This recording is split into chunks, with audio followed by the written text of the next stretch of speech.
Hello and welcome to the History of Bangalore.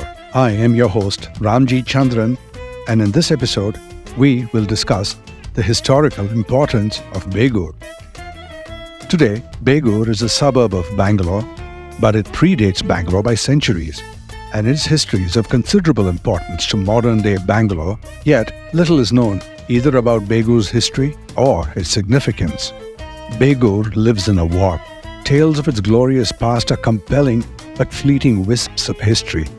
There is a heartwarming story I found in the pages of Dr. S.K. Aruni's book, Bengaluru Parampare, or Bangalore Heritage, and in a chapter about Begur is the legend of Ammanamma, a tale of resistance and spirituality that challenged societal norms of the day and was a beacon for women's rights. While some parts of the story indeed seem like folklore, the story itself and the consequences described in the story are quite real.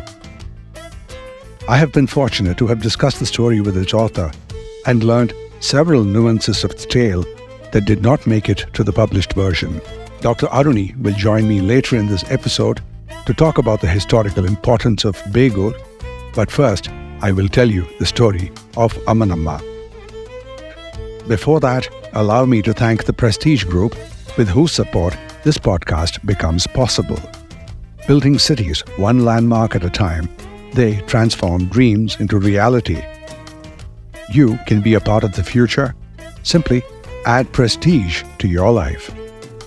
And now, the tale of Ammannamma. The story begins in a Brahmin family living in the Begur Agrahara.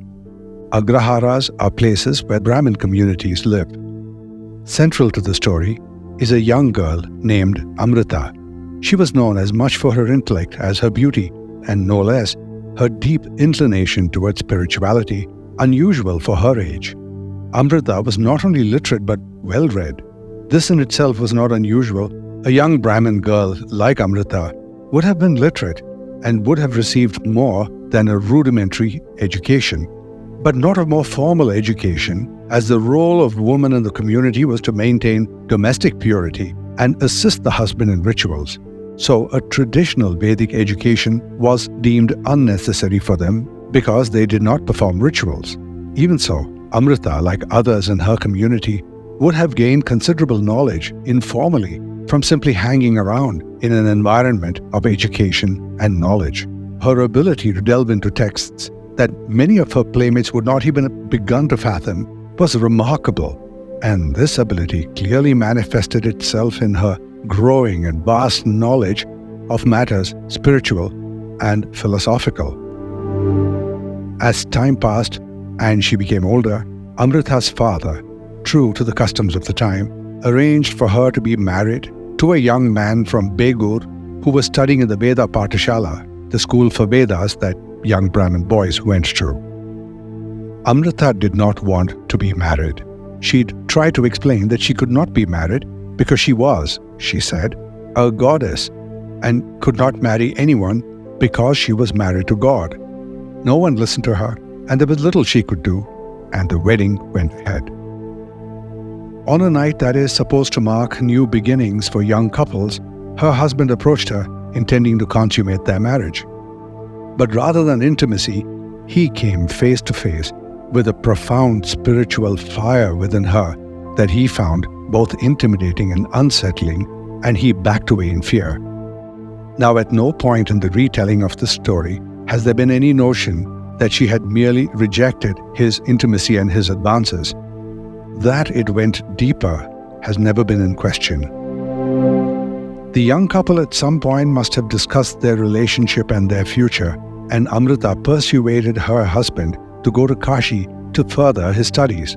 She said this might make him worthy of her respect. Kashi, modern-day Benares or Varanasi, is one of the 7 sacred cities in Hinduism and is considered a particularly auspicious place to study and gain knowledge. So the young man set out on foot, walking to Kashi in the old Brahminic tradition. Tragically, though, he never returned to Begur. he died in Kashi, or at any rate, sometime after he left Begur. When news of his premature death reached the family, it resulted in a turn of events that brought unpleasant consequences upon Amrita. For one thing, her parents, bound by tradition, decided that Amrita must now live as a widow. Old Hindu tradition is not kind to widows. A widow is considered a bad omen. They were made to shave their heads and wear drab clothes and behave like the living dead.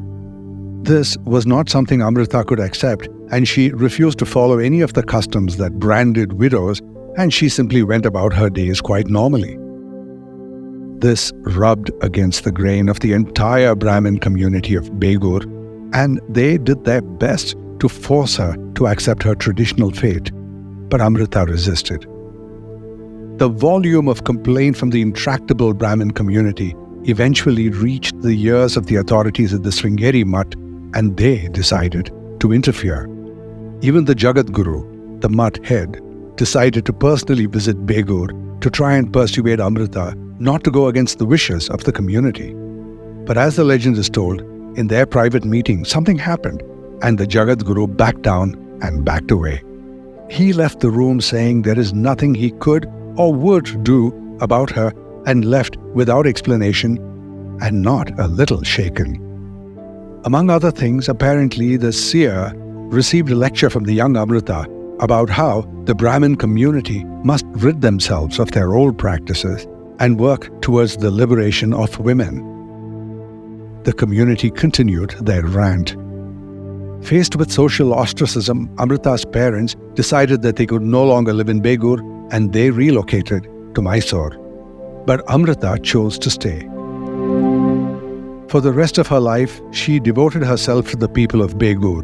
Over time, she became a beacon of mysticism and miracle, and was revered for her acts of healing and comforting the troubled. The people of Begur loved her back and lovingly called her Ammannamma.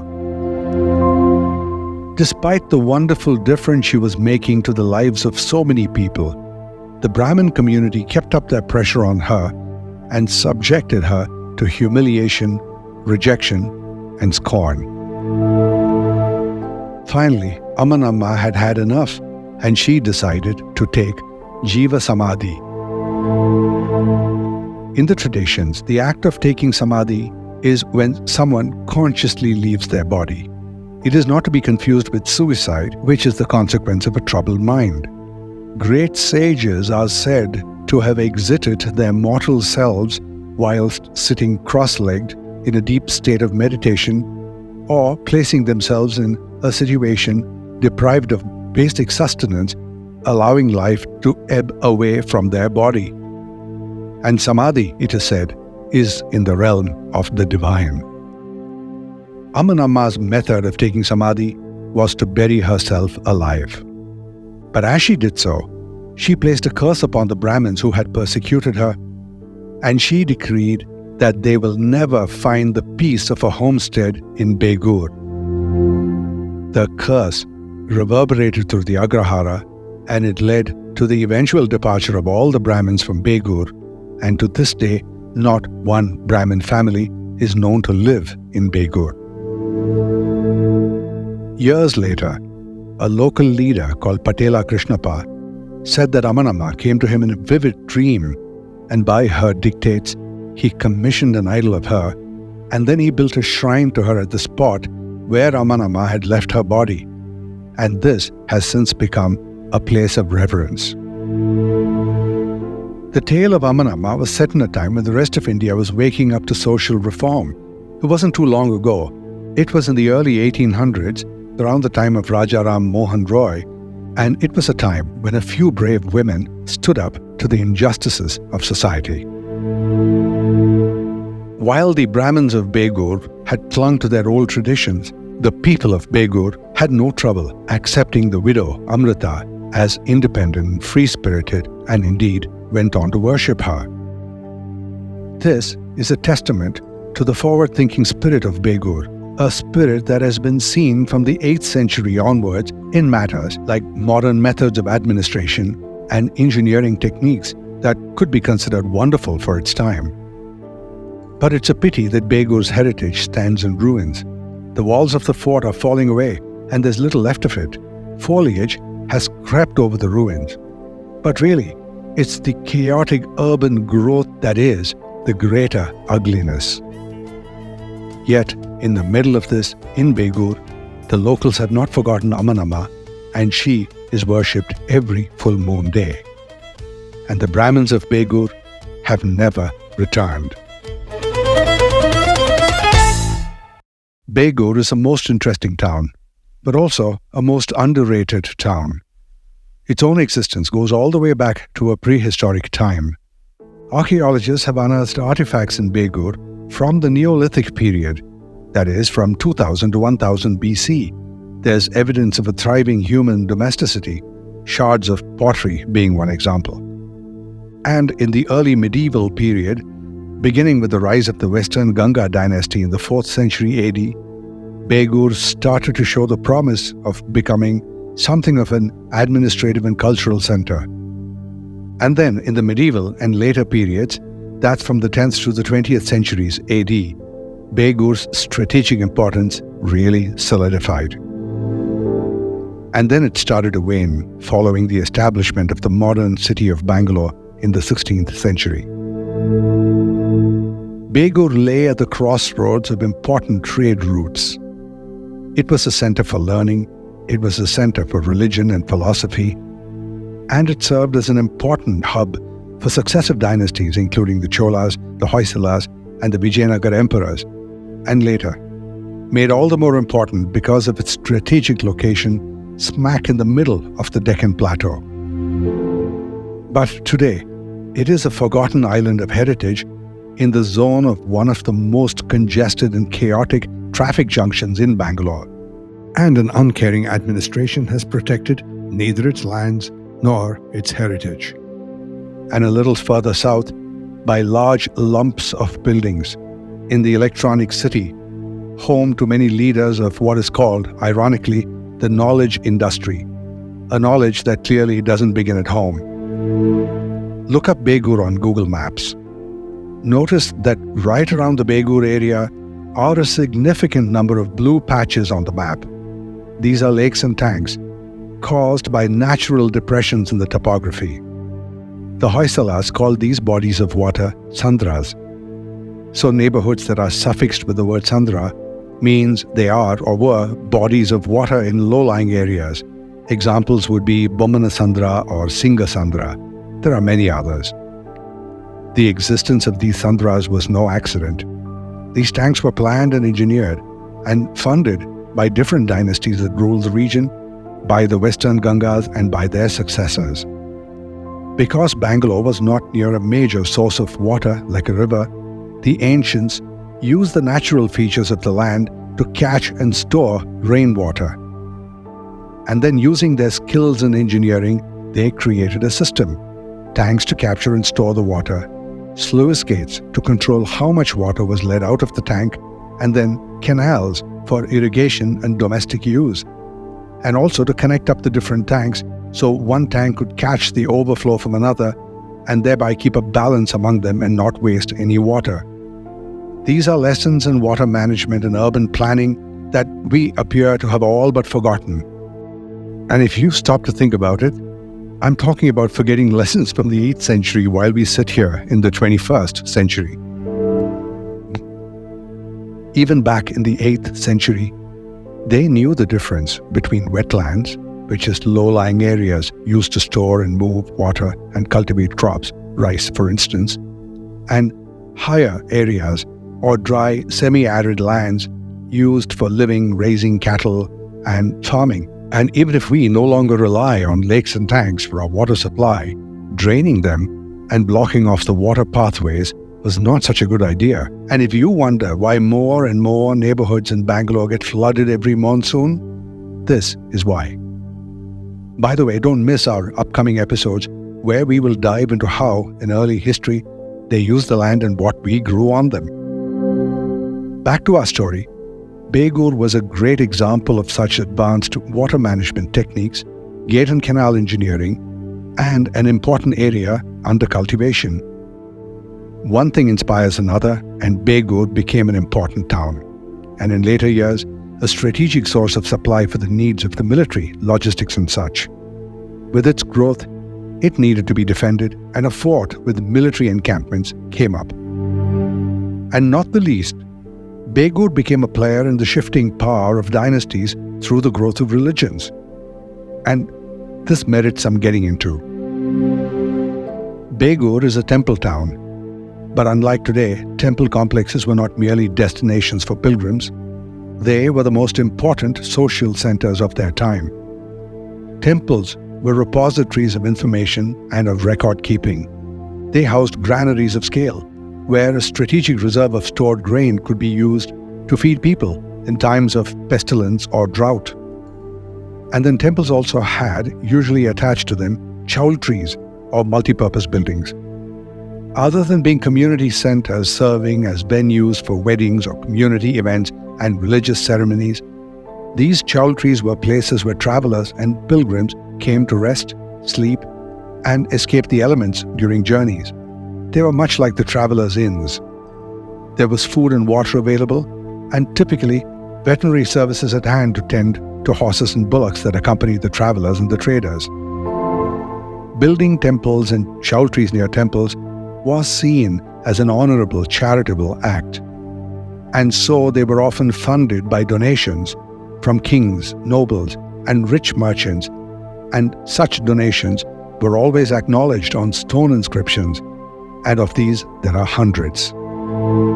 Begur's Nageshwara temple complex thrives to this day, but only as a place for worship, but still attracts thousands of worshippers and visitors.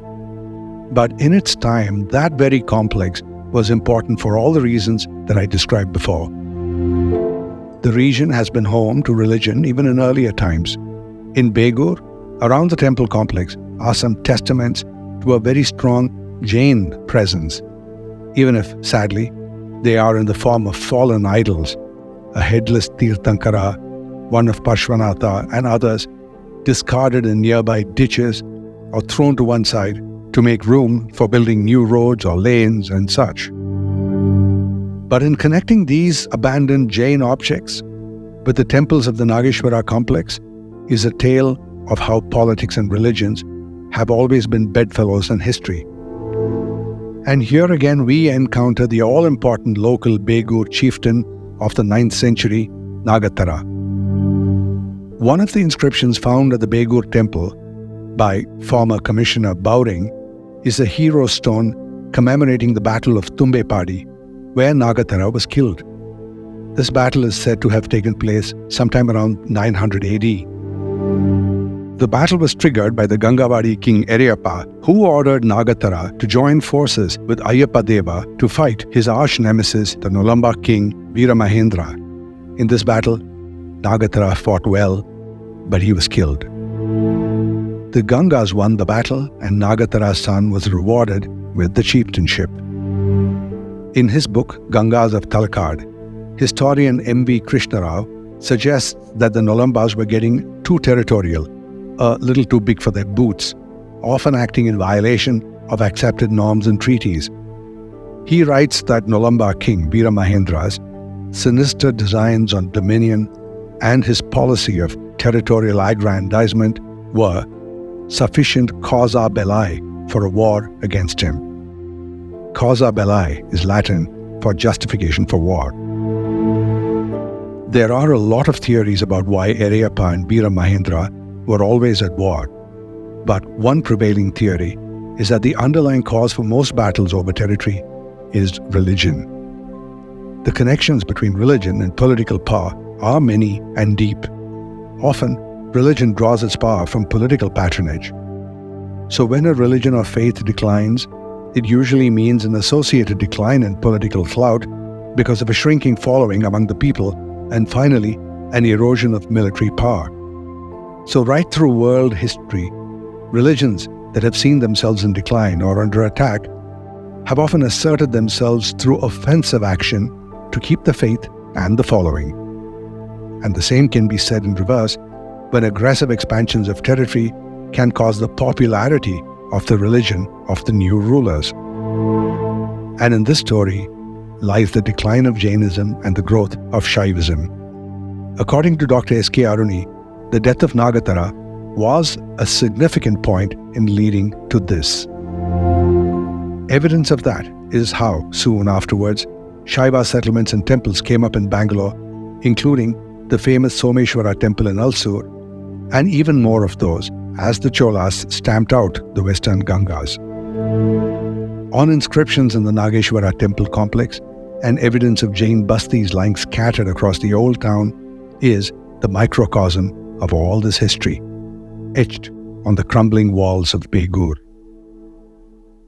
And now, to continue our conversation from the last episode, is historian S.K. Aruni. Right after this. Prestige Group brings to you its latest launch, Prestige Somerville, lake-facing 3 and 4 bed apartments on Maratahalli, Whitefield Road. For more details, call 85489 85489. Project is RERA approved. Always a pleasure and a privilege to have you back on the show, Dr. Aruni. So tell me, you've been listening to my narrative.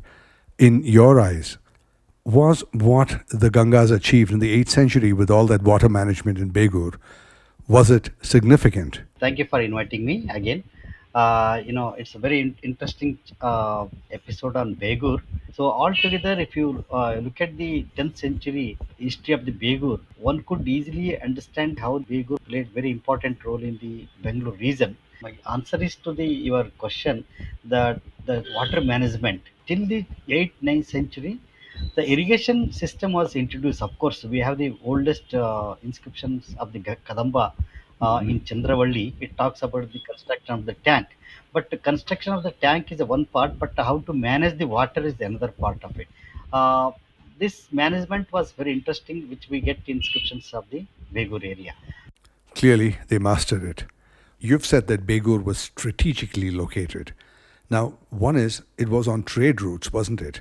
But the other, you say something about it being a gateway town. Yeah, you are right, sir. That is certainly you mentioned that it was situated on the trade route. It's a kind of a junction. From there, one can easily go to the Bannerghatta side, Suryamukhi river side, Right. and also we can go to the Anekal side.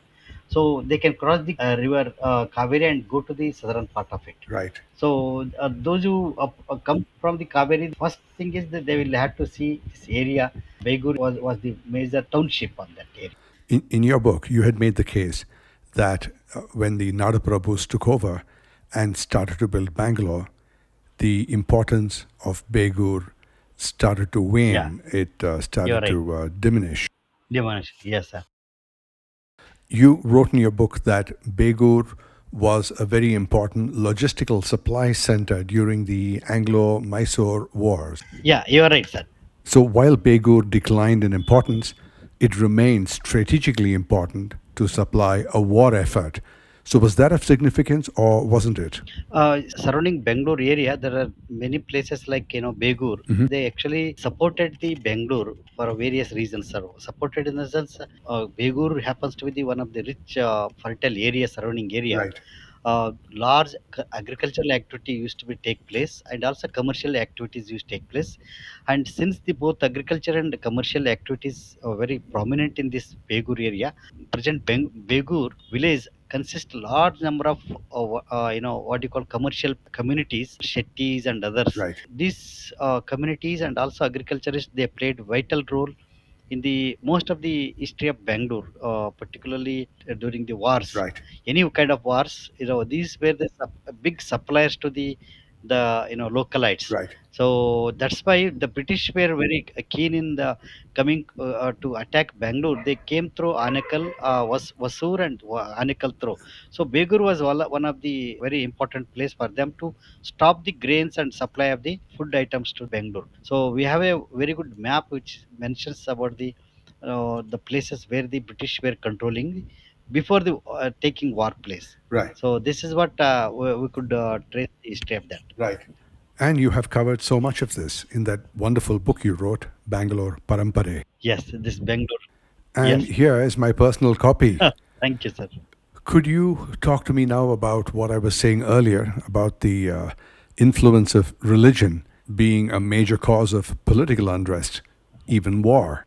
Yes, ancient history of Bangalore region, including Begur, very interesting because there is a conflict of two different religion and Hmm. communities, which could be seen in the inscriptions as well as the memorial stones. Best example is the Begur hero stone. Right. I take it as a very important, historical significant for the battle. In this battle, we could see Nagatara and his family belong to the Jains. Hmm. It is we have the evidence of Nagatara's daughter-in-law, and others also. They were Jains. It is referred to in the inscriptions also. Western Gangas were patrons of the Jains. Right. The other counterpart, Nolambas, were the patrons of the Shaivites. Right. So after these conflicts, continuous conflicts, Western Gangas loses the power slowly, and Nolambas became a very prominent in this area. Right. With that, Shaivism becomes the very important religion and rapidly spread over this area. Like Kolar to Bangalore, you could see number of temples of Shaiva temples built after the 10th century. Right. So Jainism slowly declined, and also I think from 10th to beginning of the 14th century, no Jaina temples were activities we could see in the Mhm. inscriptions. Shaiva as well as the Vaishnava, due to the Ramanuja's entry into the Karnataka through this Bangalore area, like a Domlur, Vaishnava cult took the another second phase of the after the Shaiva. So slowly Shaiva and Vaishnava, but Vaishnava becomes very prominent after 15th century. We could see in the Ranganatha temples, Vengalanatha temples. So this shows that after the 13th, 14th century, Vaishnava as well as the Shaiva actually took over from the Jainism. And there are many historical accounts about the unease and conflicts between these two communities as well, some of them pretty bloody. So it goes back to the nexus between politics and religion and war. Am I right? Yes, you're right, sir. You're right, sir. I agree with that. And finally, to your efforts in trying to find something of prehistoric importance in Begur. Any luck with that effort? So I tried to trace that area, but I could not because of large, extended urban activities. So it was very difficult for me to trace the ancient remains there. Nothing at all? Yeah, that they have already vanished because of buildings, apartments. They dug up most of the area, so we can't even trace where it was. So, no official move to preserve its heritage? No, sir. Only temples are the standing monuments of this village. So, because even the present fort is also almost invisible because of various large activities of apartments building.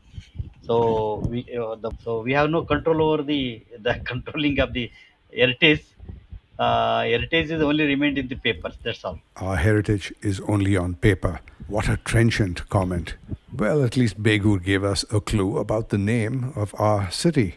Yes, that is true, sir. That is the only pride moment for us, sir. Isn't it now? Well, this is fascinating, Dr. Aruni. Thank you so much for being here. I'll try to get you back as often as possible. Thank you, so nice. I'm very glad to be part of this, sir. Very I'm glad. honored that you should say that. Thank you so much. Thank you, sir. It's hard to imagine that you can drive only 15 minutes from the Silkboard Junction and travel back over 1,000 years in time. Much of its heritage is gone, but there are still some living memories in Begur. Don't miss our next episode coming right up, the battles for Bangalore, the battle for Hebbal, and the battle of Tumbepadi. I am Ramjee Chandran, and this is the History of Bangalore.